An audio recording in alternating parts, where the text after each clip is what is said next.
CAN 2027 on paami folotiri fiji ballon afrikiyankewo hitande ujunu ɗiɗi e nogas e jeeɗiɗi hikko ko leyɗi tati afrikiyankoji ndendinta juɓɓino ngoɗo folotiro ɗen goni Tanzanie, Uganda, Kam e leydi Kenya.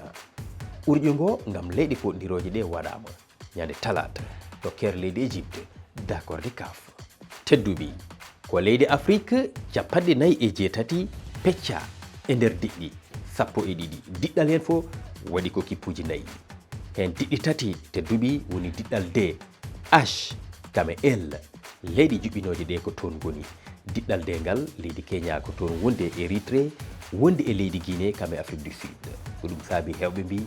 bela mawe ɓandi leydi Guinée ndi ganduɗa tawtoraka folotiro wattanigo go toon to leydi Maroc ko hono noon kippum ganduɗa ko mawɗo e Afrique mo yahana rawani ete ko jiɗɗo yaade e hitande nde ɗo arore ko kippumbo Ghana ina tawe e nder diɗɗal C no wondi toon e Côte d'Ivoire, Gambie kame Somalie beelo ɗum ma weeɓan oɗo kippu Ghana. Diɗɗal gongal ngal hewɓe nangi weeɓata ko diɗɗal F ko Burkina Faso wondi toon e Benin, leydi Mauritanie kame République centrafricaine. Hayso tawi eɗen gandi laaɓani tawa holi keɗɗo rayo africainkejo paltiɗo o hakkude Sénégal e Maroc pellital sabbede tribunal arbitral des sports hono TAS Maroc kañum woni ko e nder diɗɗal A ina wondi toon e Niger, Gabon kame Lesotho. Sénégal kañum woni ko e nder diɗɗal J ina wondi toon e Mozambique, Soudan kame Éthiopie.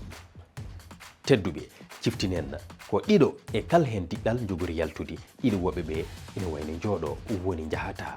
hen diɗɗi tati noon ɗe mbiɗen kippuji juɓɓinoji ɗi ke hen goni ɗin ina wayno keeɓi ticket mumen wadde ko goto tawtotaɓe ɗum ɓeydi sattinde ɗen diɗɗi.